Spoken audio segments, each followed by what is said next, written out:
What up, my freaks? RuinusInsight here with part 46, 5, 7, somewhere along those lines of my Total Warhammer 3 Vlad and Isabella Immortal Empires campaign. So as we saw last time, the armies of Moors foolishly for some reason thought that they could stand right beside Bathilda and not get completely obliterated. Of course they were wrong and they did get completely obliterated, with Bathilda taking no damage and only taking all of this damage from auto-resolving the destruction of those armies thereafter. Now this is looking pretty good. Now Moors is much reduced from the strength of it previously. As we can see, the balance of power is, well, it's not even a sliver at this point. It's basically non-existent. So we should be able to take quite a few territories as we continue our attack on Moors. Peter, of course, is going to move this way and maybe try to reclaim Nagashazar, whereas I think we try to send Bathilda all the way through these mountainous territories to obviously reclaim Alamia for the Sisterhood. Makes sense to me. We may also send Yas down there once he has an errantry, as in a bunch of knights and stuff, which will be his army, and down to Araby and down to the Darkland, or the Lands of the Dead, Nehekara, rather, as well as the Southern Badlands and whatever we have left after we're done with Bathilda and Peter, depending on how much they've done by the time that Peter has an army. Anyway, now let's continue where we left off. I'm hoping that we can get the Ice Court to join us in this particular episode, and though that remains to be seen. Maldwin, you haven't moved, but yeah, you're still sieging. It's going to take a while. Alrighty, Renki, you are guarding against Grimgor, and I think that'll have to stay for now, because we don't know how Grimgor will react. Though I would really like to delete you. Honestly, we could use like 10 to 20 turns at 20 to 30k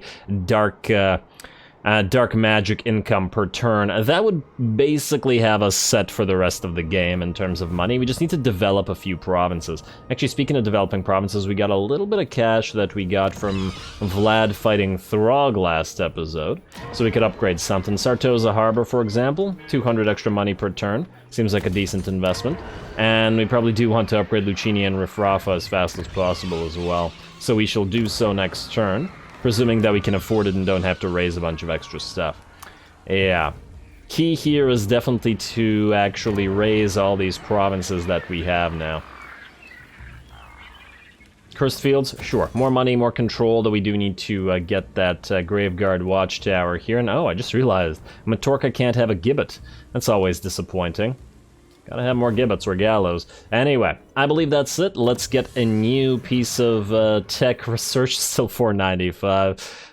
Makes me very slightly salty. Vampiric Revivification is what we're going for next. Armor and charge bonus for our carriages, which, as we saw last time, have great effect in Bathilda's army. And then this is all just to get to Delusions of Grandeur and reduce the upkeep of a bunch of things. Especially now that we're gonna get a bunch of extra Blood Knights. Vlad has 4, Aldous has 6, and I think Yas is gonna have like 10. So even that 5 upkeep is gonna be pretty damn considerable. Yeah. Alrighty, well, we'll deal with that, and I believe that's an end turn, unless I'm mistaken. And just to double check, initiate diplomacy, wait, no, quick deal. You know what we could do? Well, first of all, Confederation, yeah, that's not likely. I honestly don't think anybody here is ever going to confederate with us. It's just probably not going to happen. And in that light, and I know I've been holding off on this, but maybe we ally with Kurun and with Bordelot Errant. I don't know whether they'll die, but whether they do or they don't, I do think that I like the idea of essentially replacing the Empire and having Bretonia and Kislev as our allies, or our own Kislev if only Druzhina Enclave remains alive. Depends on how this Kislev works, and then just replace Reichland completely by destroying them eventually. And in that light, the military alliance with Kurun would probably work. I hope this doesn't come back to bite us in some way. It really depends. Durthu, you don't hate Kurun, do you? You condemn Kurun for having treaties with us. Okay. That's more you not liking us than you not liking Kurun, to be fair. Alrighty, fine. And let's go military agreement with you, or military alliance, and you can give us a little bit of cash for it. There we go. And on top of that, Bordelot Errant, we might as well do the same for you. even though you're fighting Luther Harkin, but the chances of us actually allying with Luther Harkin are fairly low, I would think. More likely than not, we would just subjugate him if he survives, but he is surrounded by Pestilence, Itza, Borlo Errant, of course, as well as at least something else, most likely. I don't know if he's fighting Rakarth, but he might be. Yeah. Oh, look, Alberic is out here. Where are you going, Alberic? Why are you going down here? There's a bunch of ruins here. This is all Clan Pestilence. Go deal with Luther Harkin. Okay, maybe we shouldn't ally with Borlo Errant. Maybe we'll hold off on that one. It's actually now seeming a little bit odd that they're behaving as they are, and look at this. Pestilence are friendly with them, and they're all fighting Borlo Errant. Well, if they die, then we won't need to ally with them, though I would really like for the Hunts Marshal's expedition to survive and keep allying with them for a while. Anyway, it's time to end the turn, and I'm excited about the prospect of Zoltathios maybe getting a fight with Wurzag plus the elite Tier 5 stack out of Ekrund. This should be a fun battle if we can get it to happen, so let's see if we can. Building upgrades, commandment available, yes. That's obviously going to be Foster Terror for you, and Iron Rock might as well get you up and running. Got to get that iron. And now we're good to go. Alright, Seducers of Slaanesh, Northern Provinces, Western Provinces. Man, we haven't taken a look at what's going on in Catha in a while. Hopefully they're doing well. And though we shall see. It looks like Nurgle is advancing, so they'll probably have to fight them. Scryer once again wants a peace treaty, but it ain't gonna happen. And they're not gonna attack us either. Oh, that's surprising. I was thinking that it might, but interesting. Might give another opportunity for Yas to actually attack him. Did the Bloody Hands move? I think they did. And they did not sally out, and they did not jump Wurzag over here to help. Interesting. Probably a mistake on their part, but interesting. Because now we attack Ekrund. Alrighty, Pestilence scheme performed by Scryer. Tobaro of Estalia has been besieged by Ikit. Oh, Mr. Claw. And Magritta Estalia Magritta? Who the heck? Morgar? Oh, you've gone completely insane. And I get that our Morngulls are hurt, but you think this are... What are you doing? Okay, I think this is just a case of the AI really not wanting us to heal up. Trespass warning ignored by the Sarl. Fertility rates Schwarzhofen. Okay, I don't even care about that. Where are the Sarl? Ah, here they are. Oh, they're heading to Zavastra. Interesting. And where is Festus, by the way? Nah, he's still in a permanent stalemate here. What the heck are you doing? All of these settlements are walled. You can't attack with this army. You don't even have any mammoths. What are you doing? And if this army fails to leave in 1 round, you can declare war on them without having to suffer treachery penalties for breaking non-aggression pacts and trade agreements. Not that we're doing either one, but we did just peace out with them recently. And oh, hello. If it isn't old Wolfie. That's actually an interesting... Now, Wolfie looks like he has a pile of garbage marauders. Though, I do have to wonder whether he'd be able to take Tower of Crack. It really depends on what else is in here. What if it's like 4 mammoths and 3 frostworms? And then there's no way that they could defend. But on the other hand, maybe they could. He could also just sail out and go for Castle Alexandrinov instead, because our idiot allies ain't gonna be able to do anything about that. I really wish there was a way to control what they were building, but alas, there is not. Well, anyway, first things first. Roddy. Goten of Kazi. And Valiant Defeat. Okay, we're gonna have to fight the last fight against Serena Katrin manually. Roddy's already fought her, what, 3 times and come out ahead every single time, so I doubt that this is going to be any different. Now, the question here is where do we want to send Vlad? Now, we did want to send Vlad this way to start working on Festus's stuff, though I was hoping that Festus would clear out more territory here. I don't necessarily want to fight Middenland. Are we even allied with Middenland? Wait, what? We can't negotiate with them? Huh. That's odd. Maybe we... What? We don't have them discovered? That doesn't seem right. We've been beside them, like, since the beginning. Well, maybe not the beginning, but a long, long time. Where's the Empire? Oh yeah, we don't even have them discovered. Very bizarre, but okay. Spittle Telebeckland, Ironbrow's Expedition. Ooh, whoa, whoa, whoa, Argwalon. Nearly ready for a non-aggression pact, I'll take it. I just want to take a look at what else we have options with. 3.2 on Torgavon's trade agreement. Might be able to pay them for it. Military access with the Vresiniatane, getting there, but still not quite there. Interesting about Ironbrow's expedition, they are at war with Court of Libaras Khemri, though they are at war with the Drakenhof Conclave. The one faction that we might actually be able to confederate because they're surrounded by enemies. Many might be forced to obey Vlad as is proper. Not that he can be trusted, mind you. Argwalon, begin with you. 740, I'll take it. Oh, look, Durthu's friendly again, though he won't be after we vassalize, Kislev. Yeah, so I'm just wondering whether there's a benefit to getting Thorek to join us. It would be nice to get access to some Dwarven units, but I feel like he's doing this just because. He doesn't like the fact that we have a treaty with the followers of Nagash, and we probably always will. This is our way to access the units of the Tomb Kings. I'm gonna hold off on this. I don't think so. What about you? Trade agreement, how much? 9k. It's a little bit steep. But on the other hand, it will make us friendlier with all those other Wood Elf factions, so I'll have to think about it. Otherwise, we're gonna hold off on the rest of this, I think. Yeah. Alright, definitely not piecing out with anybody there, that's for sure. Alrighty, back to it. Vladdy, we'll figure out where to send just shortly. Waller, can you reach Migdal von Galbarak? Yes, you can. Okay, so what we need to do with you is join all your zombies together.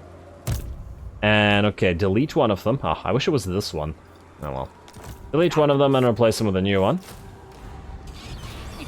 And then you have the Unliving Host maxed out now. Alrighty. And then you're gonna siege this. Oh, if you could just auto-resolve this, it would be so great. Although I doubt it that you can. Yeah, close to feet. Alright, that's fine. That's fine. Oh, I did this backwards. There we go. Siege for a couple turns, you should be able to auto-resolve it after.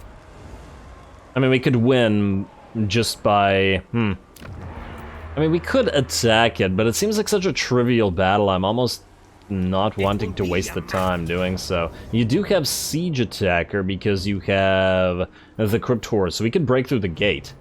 And then delete you immediately. I'll think about it. He does have Wind of Death, so he should definitely win the fight. It's just mostly a matter of not wanting to waste the time, really. Maldwin, you're actually ready to take Karak Azur, though I do have to wonder whether you can take Karak Buftar. Is there anything there? Let's find out. No, it's empty. Oh. Okay, so it looks like these guys didn't actually want to claim it for themselves. Well, that's very interesting. Auto-resolve this garbage, obviously, especially with Orion's help. Very nice, and we got a free scroll of leeching, but that ain't something that we necessarily wanted. There we go, Karak Azur, you don't need a scroll of leeching, but we'll take it back later on. Karak Azur, you have no gibbet, and therefore a gibbet you shall get. Okay, and there's probably... yes, double up on these gibbets. More money, more money. We need it now. I mean, we've needed it for ages, but we definitely need it now. Zoltathios, you're gonna attack shortly. In fact, perhaps we want to attack right now, just to spread out the battles. Which is the more important fight, or which would be the more fun fight? Out of sheer fun, I gotta say Zoltathios. This one will probably be more difficult and more fun because of it. So, valiant defeat, we shall see. The Black Orcs are gonna be the big problem here, as they tend to be. But depending on how they group up, we should be able to destroy them with piles of malevolent treemen. Or at least that's the dream. Let's see if we can make it work. Here we go, Capital of the Bloody Hands, cinematically.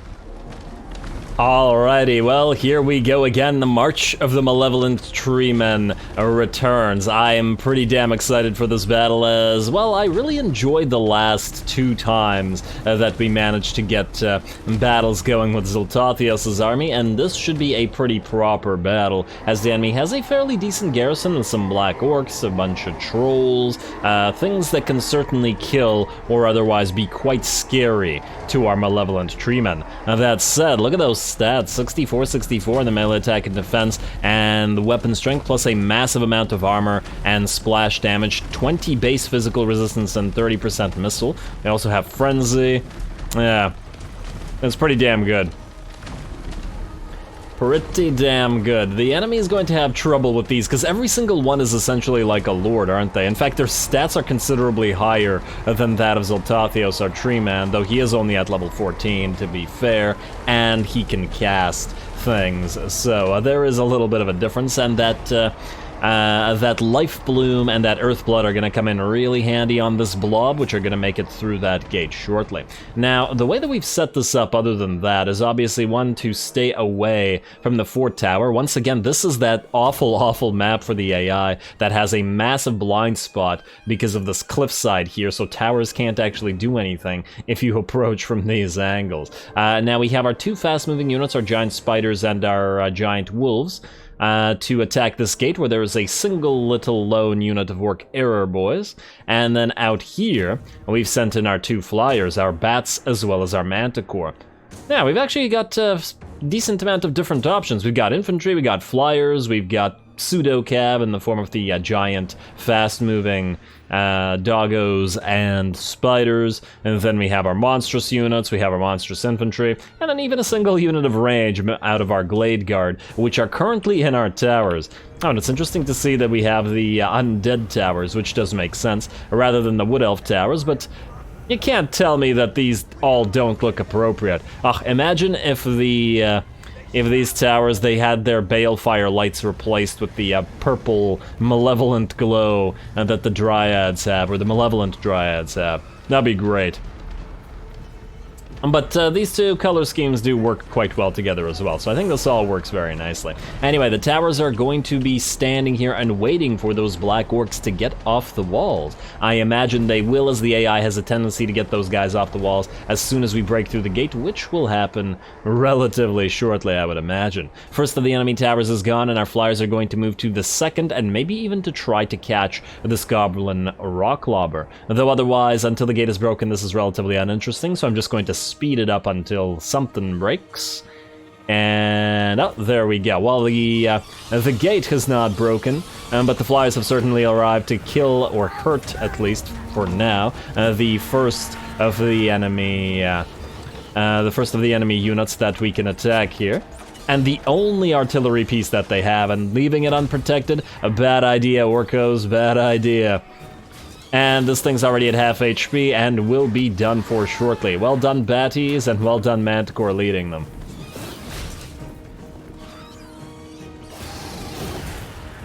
Get a nice little meal for all their work. And then they should be able to destroy this unit. In fact, it is down to 4 units terrified and running away, and then we should be able to get the heck out of here before anybody else comes to and deal with us. Now, as I said, looks like those black orcs are moving off the walls, and the rest of our units are moving in. We're gonna separate 3 and 3, these 3 to attack the black orcs that have come off the wall here, and these 3 to attack the trolls and the other black orcs and deletes.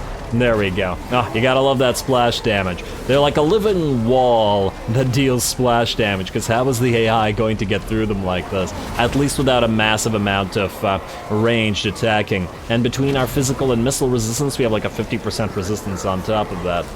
Pretty damn good. Awakening of the Wood coming in. Dishing out a little bit of damage, though obviously the lack of armor piercing isn't going to be all that great against the Black Orcs, or the Trolls for that matter. And now here come the Dryads, and here come our Malevolent Treekin to help out as well, who are no slouches in terms of being tanks as well. And damn, you know, I hadn't realized how huge the Malevolent Treekin are. They're quite a bit bigger than Trolls, aren't they? And though technically the Trolls are hunched over, the Treekin are pretty hunched over as well. Very nice. Oh, I really love this army. I wish that we could have it on loan forever.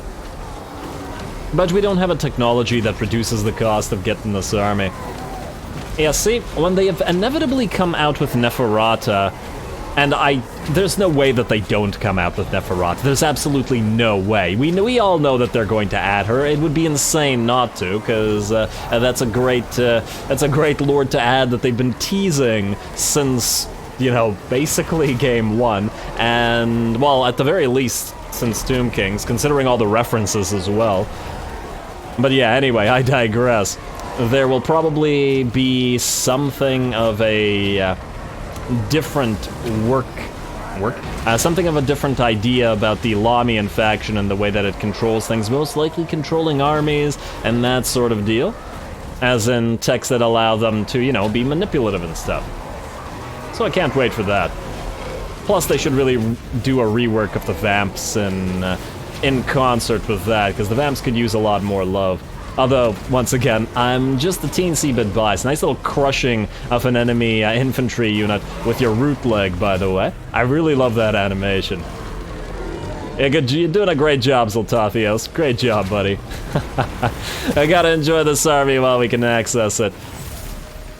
And there we go, our Earthblood going down to heal our units, and let's see how we're doing here. Looks like the Black Orcs that were defending over here got absolutely crushed by those treemen, and said treemen, while a couple of them are a tiny bit hurt at about 25% HP loss, it really ain't much. Our towers have also arrived on top of the world, on top of those walls, and the Dryads are moving in, and further Dryads about to move in to reinforce, while our Glade Guard, and I absolutely always love doing this, have taken the walls and are firing into the interior of the city now to support. Unfortunately, our Manticore got into a rampage while attacking one of the towers and is now fighting some enemy units, which is going to be kind of dangerous for it because it's fighting biggins. Fortunately, it is going to rout and actually run away. Alrighty, and Glade Guard just moving slightly away. Now it's time for the Dryads to try to move in and bail out the Manticore a little bit with some support from the Glade Guard. Can't let the Treemen and the Treekin do all the work here, so let's let our infantry and our archers dish out some damage. There we go. Yeah, I think this army could use like 2 more units of archers, and it would be pretty good. And just for this exact purpose in the occasions where we need it. Not that we do need it against most armies, mind you, as this army is working out pretty well. As we can see, the Glade Guard are destroying those Orc Arrow Boys, while the Dryads are fighting a pretty big blob of enemies down here. And since we haven't watched them fight in favor of the Treemen, who, well, let's face it, have some amazing animations, and I stand by the fact that we watch them do most of the fight, we should watch the Dryads do at least a little bit of work. And I think those trolls are running away, otherwise it's weird that they're moving through the Dryads and getting ripped apart like that. Alrighty, well, keep working the Dryads. Let's see about the damage, and a couple of them, well, one of them has dropped to about half HP. I imagine that was the one that entered combat first, or perhaps it was taking damage from these Orc Arrow Boys or the enemy lord. Otherwise, let's see what's going on over here. We're still working through this gate. It seems that giant spiders are not very good at breaking through gates. They take forever. And yeah, I imagine that there's hidden stats, because Mourngulls are also absolutely terrible at breaking through gates, whereas other units are ridiculously fast, so, Interesting. Well, know for the future that the giant spiders ain't so good. I love to have compared the time between the giant wolves and the spiders. I should have sent the wolves at a different gate just to test it out. Alrighty, and some treemen have joined the Dryads to help out at mincing some orcs, and some treekin bringing up the rear together with the Zoltathios as well. There we go. I bet these malevolent treekin are really loving the bathing in their blood that they're doing here. And hey, they have something in common with the vampires after all.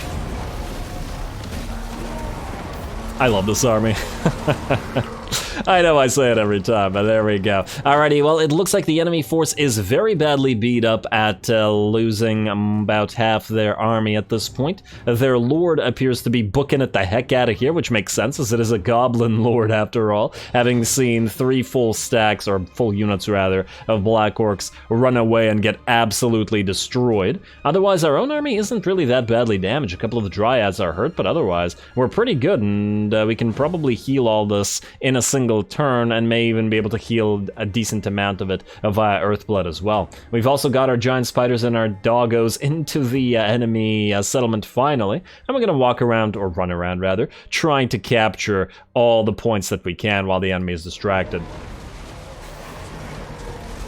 Mostly because at this point, they don't really have a chance. It's just a matter of cleaning up the rest of the infantry that are refusing to rout.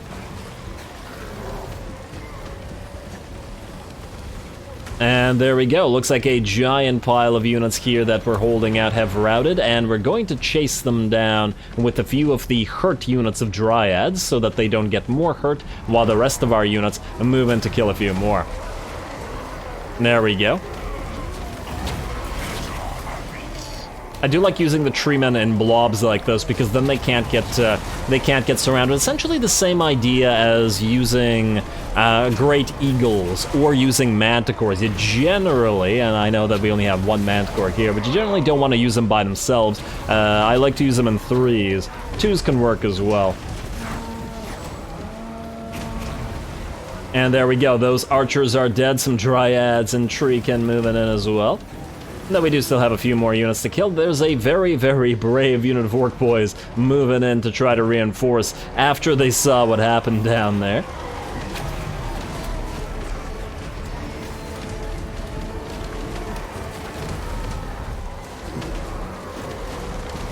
There we go, and I love the way they just like walk through them. They don't care.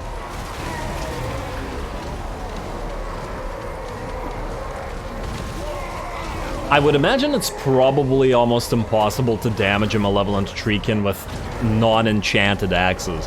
I mean, Durthu was wounded by dwarfs, but, well, they don't have regular weapons, and certainly not the kind of crude metals that the orcs use here, although they may be using some looted weaponry as well. Certainly not seeing any dwarf weaponry on any of them. There we go. Very nice. Actually, that raises the question, do orcs in fantasy like to use looted weaponry? They certainly aren't depicted as doing so in the units here. And oh, look at that line of treemen. I gotta give that a quick read. And there we go, just like that, the battle is over, the enemy is routed, and I have to try to remember for myself to look that up about the way that the greenskins in fantasy treat free stuff that they've looted. Anyway, there we go. Let's see the damage, but it ain't looking like it's gonna be too much, and Ekrund, the capital of the Bloody Hands, falls to Zaltothios.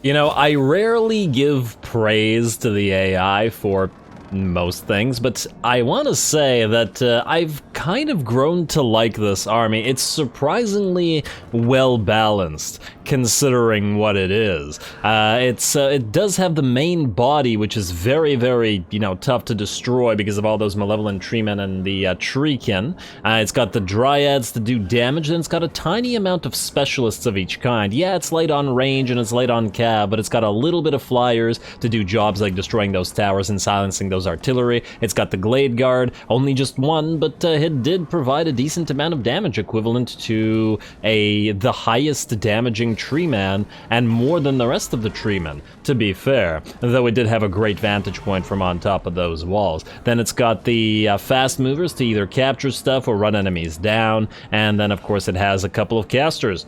It's a nice army. It's definitely a nice army. Ooh. I would be very tempted to sack those, but we're gonna occupy it.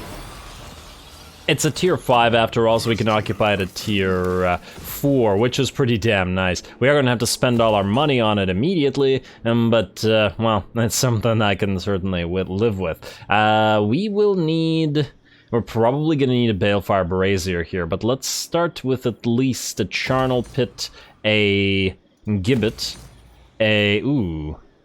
There's a decent reason to build an Awakened Battlefield here, though there isn't a There isn't a battle marker here. In fact, battle markers seem to be fairly light in the southern Badlands. There's a few up here that are decent, but might be hard to acquire additional reinforcements down here. Certainly something to consider later on. Anyway, you can have the Balefire Brazier, I guess. Though the attrition from casualties from vampiric attrition could be very helpful. On the other hand, it really depends if anybody actually attacks us here or not. This would also, however, extend to Dragonhorn mines, I take it. Is this region? Nah, it's in region, it's not in province. So this isn't as good as it looks, so it's only in Ekrond, and therefore it would only really be good against enemies that are in this tiny, tiny area. So yeah, no dice. No dice. Kind of actually weird that it is in region and not entirety of the province. Okay, well then, Balefire Brazier it is. We got the Gibbet coming up, and then we will deal with the other stuff. Good job, Zoltathios. You will heal for 1 turn, hopefully. And I say hopefully because I don't know whether the heal will happen first or whether you will leave this territory first. Maybe I should have attacked with 1 turn left over just so that that hadn't happened. But I'm not entirely sure that it will, so we'll have to find out. Alrighty, let's see what else we got. Alright, let's move our agents. Now's probably a decent time right after a battle. You. Who you gonna call? Who you gonna find? We could go up to Grimgor to annoy him. That's certainly a possibility. And we could also go southward to Nagashazar and annoy all this stuff. You know, we probably do want to keep an eye on what's going on over here. What if Chaos Forces start streaming down and... Yeah, alright, fine. Move up here for now. We'll see. We do have tech thieves down south who could double as assassins if they need to. Originally, we only had this assassin for the purpose of getting blood kisses anyway. And oh, I almost forgot that Malagor, or Morgor rather, was sieging us here. Okay, we'll deal with that in a second. I forgot about that nonsense completely. You. We got a 51% chance here. What about a Misnar? 7% chance. Still 51, but only a 7% chance to get wounded, which I like. Same thing goes for Shrine of Kurnos. And we got a 3% chance for wounded for assault units. I do like that, because it might mean more XP. Yeah, I'll take that first. Alariel also looks bound to be defeating these guys shortly. And success and another level for you, which means more success in the future, hopefully. We can ignore assault units, the levels, but we'll get the steel tech. Also, we are still at 495, damn it. Getting there, getting there. At least one of the tech thieves... Ooh, hello. Queek's back. Okay, that's interesting, because he could jump over this and head to Black Crag again. Oh, also, gold mine, please. Carrick Drawn and stuff like that. Although it looks like Black Crag can defend itself just fine. Peter, you should be able to attack Carrick 8 Peaks. Kind of annoying that this guy's running, but I don't see how we can do anything about it. And oh wow, this is trash. I think we can auto-resolve this in a second. I just want to double check that he can't reach us in a turn, and it's unclear whether he can or he can't. Casualties medium. Is there any chance that if he attacks us, he can actually destroy Peter's army? Not with this, at least not with this by itself. If there's another stack, though, there is potential. But I think we'll take Arcade Peaks anyway. Yeah, we took some damage, but I think this army is strong enough to defeat Queek. It may not be Bathilda's, but it's still quite strong. And then occupy the place, please. You don't really need the Book of Arcan, but hold on to it for now. And delete and walls immediately, and then we'll get the other thing later. Also, do you have Children of the Night? Yes, you do. You have the most important bits, and the other stuff is not as important, at least not right now. So in that light, we'll hold on to the points. Bathilda, I was gonna send you to Valea's Sorrow, and I think perhaps we still do so. But I do still have to wonder where exactly Wurzag's gonna go. Alrighty, Bathilda, to Valea's Sorrow you go. If there is a stack there, you'll fight it. Nope, there is no stack there. Okie dokie, auto-resolve again. Lovely, and another Book of Ashur. Damn, I was hoping for a Black Periapt again, but no dice. And are you a Doom Engineer or are you a Pestilent Priest? A Doom Engineer, okay. Foster Terror as usual, and Valea's Sorrow out. Next up, what do we got? Lots and lots of stuff to move. Yas, you... are going after Ikit. Unfortunately, you cannot land because Ikit's blocking you. Though that said, wait. Kinda hard to say. Wait, move out here, into the water. I really would like you to get the defeat trait. He'll probably run as soon as you go. Oh, wait. In fact, stay in regular stance and then go right here. He can't take Tobaro with you there anyway. He could go back around. In fact, this means that we're free to delete Edmund, because you're guarding Tobaro now. Yeah, alright, Edmund, you go away. No need to pay for you. Ooh, there we go, up to 18k nearly. And then you can attack this next turn. I don't imagine Ikit will continue sieging, but he might. Though I gotta say, I sincerely doubt it. Sallying out would not help us, would it? Because, wait, would you get the defeat trait if you sally? Huh. Actually, he'd probably run if we tried to sally out, but he'd probably run regardless. If he'd run from us sallying out, he'd also run from us not sallying out. Yeah, so it makes no difference. Alrighty, well, we'll see what he does. Maybe we'll get a lucky underway interception. Who knows? Maybe I should have kept it there so that he tried to underway intercept, but we'll see. Now, Rudy, you still have to deal with Morgur, but we'll do that manually. I think there's a more important fight, which is the Kislev fight, which we want to take. We can leave Morgur to next episode if it comes down to it. Renki, I also had a job for you, and that job entailed retaking the Desolation of Drakenmoor and holding it, so we can get Howling Rock in the entire Silver Pinnacle province. Not that I think it's a big deal that we hold all these territories, mind you, and it would be vulnerable to Grimgor's attacks, but nonetheless. What do we have here, incidentally? And there's basically no garrison. You know what? Renki, if you're gonna cost us money, you might as well do something. Go.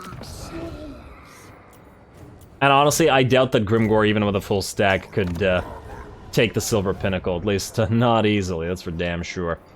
Alrighty, now, tech thieves all over the place, and you know what? Let's check Quick Deal for a second. This will be the last quick deal before we potentially vassalize Kislev, if it's a possibility. Ooh, yes, Torgavan, willing to trade.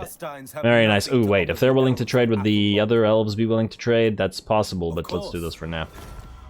I actually think that we have all the other elves already trading with us. Ironbrow's expedition really doesn't want to trade, though they're still happy to go for the non-aggression pact. Military access, not super likely with anybody. Defensive alliance, no. Immortal Errant, ooh. Nearly to military alliance with Talzin. Damn, they wouldn't do it for money, but I would like to do this. I really would. Once again, it's essentially a preventative measure against Durthu attacking us, unless he, you know, joins war. Alrighty, well, since none of the rest of that is possible, we're gonna do two things. First of all, we want... I guess from you. Oh, we never constructed an outpost with the... Oh, damn, my bad. Talaxlan or Zahutek? I thought we did this. Maybe we needed the money. Your capital is... Talax... Oh, I can't remember. Talaxlan, are you the one that's defended well? Yeah, Talaxlan is the one that's defended well, okay. I know I was gonna do that, but apparently I forgot. Okay, fine. Back to you, Bordello Errant, my bad. Talaxlan it is, construct outpost, and let's hope it doesn't get destroyed immediately. And by Rakarth, who's just sitting right there, staring menacingly. Defeat Ikit Claw, defeat Morgur. Easy to do. Defeat Hoskub. And I don't really care about these. Let's go for the defeat Morgur one for now. And this one didn't disappear, so we can still defeat Hoskub possibly, although somewhat unlikely. Alright. Those are those. In fact, you know what? Let's go back to that just for 1 second here. Who did we not build outposts with? First of all, we didn't build one with you, but that's because we don't care. We're building outpost here. We don't have one with Kurun, but we can't afford it right now. We have one everywhere else, and yeah, we will be upgrading these eventually, and... You have no settlements to construct an outpost. Yeah, that makes sense. It's difficult to get a Wood Elf outpost. Maybe we can give them a settlement somewhere, but how would we do that?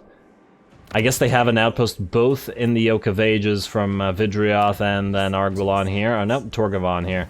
you know, they all may join and become one faction eventually, so maybe that won't matter. Also, I'm surprised you're at 57, you still don't want to have military access? Come on, man. Very rude. Oh well. Alrighty, and now let's do the important fight. The key fight here. Roddy, do you need to fight this cinematically? I guess you do. It's a fairly decent garrison, and it will likely be the last ever fight we have against Kislev, as I think this is the last of all Kislev on the field. And either they join us or they die. So, yeah, why not? Let's give them a proper send-off with Roddy's army. Get to it.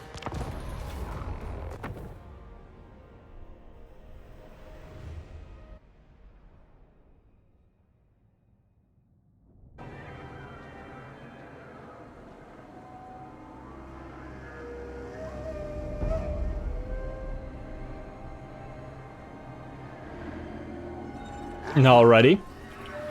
A little bit of lag to start off this battle, but it will not matter, Tsarina Katrin, if that was the last, the last option that you had. It looks like it ain't gonna work, and there we go. This should be the third rematch or something, and the final battle that we ever get between Tsarina Katrin and between Roddy here. We're going to start off by hitting the walls with our 3 Terrorgeists, if you count Roddy, plus the Vargeists.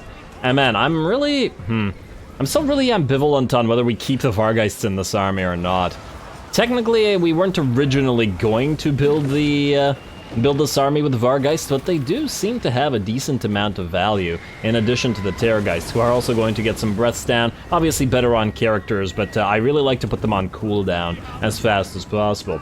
And there we go. Now we're in the city, and while we're going to take some damage from the fairly large amount of range units the enemy have, we should be able to outpace them and then land an attack, whoever we damn well please. In the particular case of Roderick, that's going to be Tsarina Katrin herself, as he's going to move down and try to assassinate her.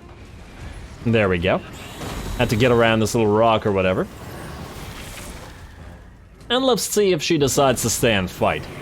Well, her Kazavite dervishes are going to try to help, but they would be completely useless and a terrible matchup for a Vargeist, or a Terrorgeist rather, much less a Strigoi on top of said Terrorgeist.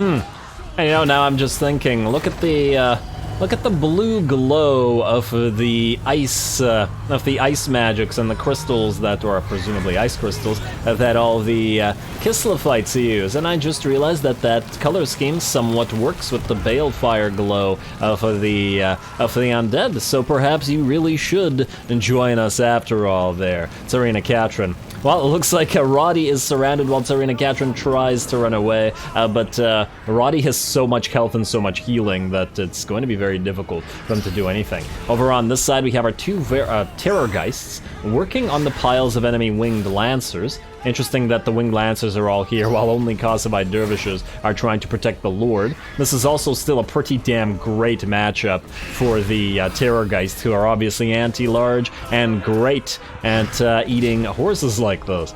Otherwise, we have also sent in our Vargeist to try to fight enemy spearmen, but unfortunately the spearmen kind of wrecked them. Them dropping down to about 36. Or 36. They only have 36 melee defense and about 1/3 of their HP. Gotta be a little bit more careful with them, I suppose, than with the Terrorgeist. Which then brings me back the other way about being ambivalent on the keeping of them in this army or not. Do we keep them? Do we add another Terrorgeist? Do we just go back to our original plan, which was deleting them and the corpse cart and getting a couple skeleton spears? Ultimately, it won't make any kind of difference, because at the end of the day, this army is already quite strong. Though it might make a difference against a super elite army, like when we fight Chaos. If we run into like a stack full of Chaos Knights and stuff. That is when we might have to be prepared for it. Anyway, the Vargeists are going to start working on the arrow tower since they can't be fighting on the ground, and now the rest of our units have moved into the enemy settlement. The ghouls, crypt horrors, corpse carts, and our mortis engines all fighting together, and we sent in these units into the blob up here that was keeping Roderick busy. maybe not so much busy, but, you know, at least distracted while Serena Catron ran away from him. She probably has learned from the last few times that she can't really defeat him in single combat, and therefore has just tried to use her troops to keep him away. But then who else would face down the Vampire Lord here? That's really the only chance that the humans would have to win in a battle against the undead, because their losses would then become more zombies and stuff that would get raised as long as the Strigoi remains on the field, or the Vampire Lord remains on the field.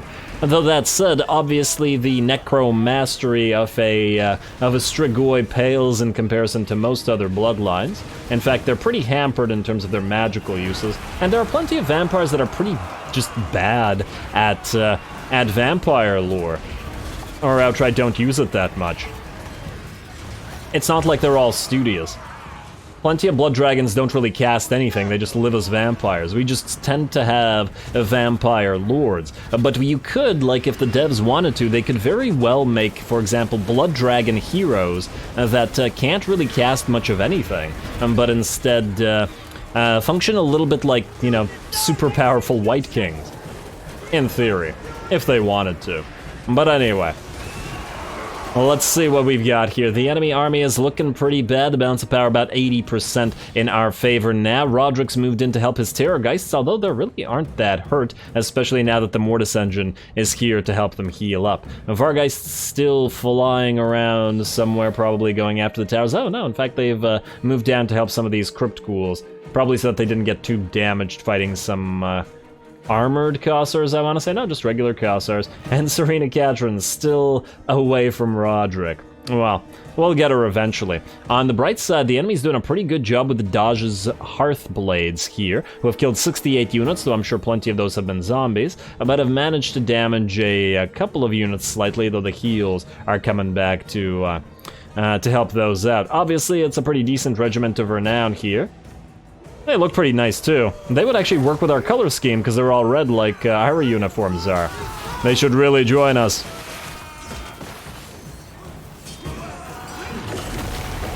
Ooh, and Serena Catron's gonna help them out with a Frost Maiden's Kiss there, though obviously most of the damage is gonna come into the zombies. As we can see, one of the Crypt Ghouls has dropped down to half HP and the other one is close to it. Now, all while this has been happening, while we've been destroying the enemy infantry and our Vargeists have been, or Terrorgeists rather, been killing their cav, we actually moved in a separate little mini-force. Our 2 units of Morn Ghouls and 3 units of Crypt Ghouls, together with the Feasters in the Dusk, have moved in through this gate and are going to capture main location, Victory Plaza, and many minor locations, as well as catch any enemies that are trying to move off the field. I have been having a tendency to be a little bit slow on the uptake with the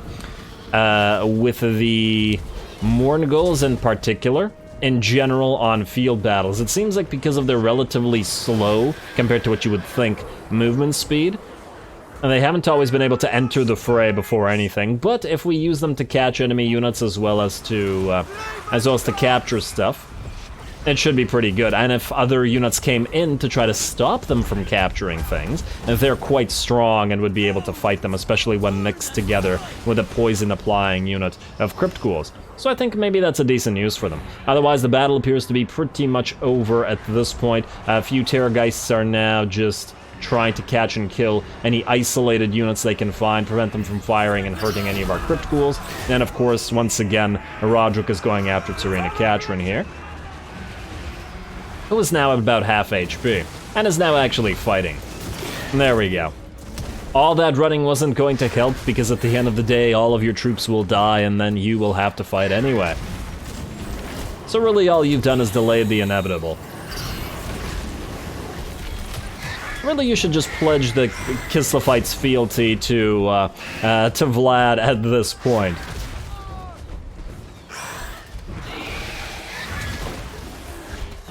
Alrighty, and it looks like she's unbreakable and thus is in by our blood, like the rest of the army, and the battle, just like that, is ours. Very well done, everybody. I think the unit that took the most damage were these Vargeists. A couple of the Crypt Ghouls also got kind of beat up, especially by the Dages, Hearthblades, and the spellwork coming in from Tsarina Katrin, but otherwise, everybody did a pretty good job. I'm actually curious to see how many kills we got on the Vargeists, and to a slightly lesser degree the Terrorgeists. Because once again, I'm trying to decide whether to keep them. Let's find out.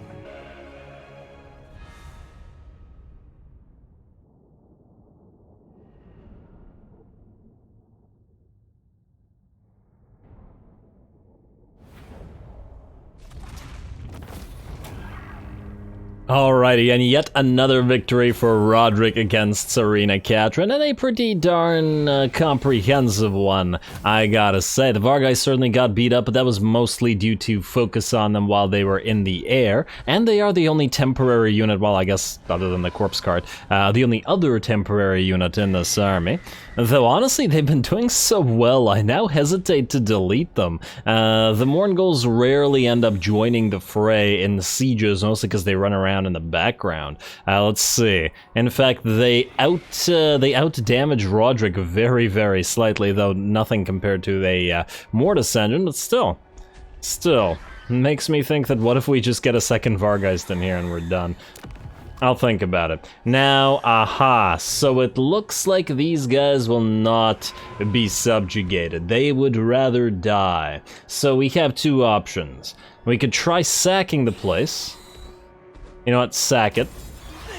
One other option. Hey, we got another Staff of Damnation. Disappointing that they'd rather die, but what if we were to offer you Prague, not Kislev, and they would rather die than become vassals. Alrighty, well, while that is certainly disappointing, that they would rather die, they'd be willing to go for a non-aggression pact, and we probably could rebuild our relationship with them if we did this. The question is, do we want to at this point? If they never become our vassals, and it's highly likely that they never do, would they be willing to join a war against a few factions like the Blessed Dread? No, they would not. So what is the use of keeping them around then? They would be a potential powerful faction to stick around here and do stuff, though the question then is, would that be better than the Družina Enclave?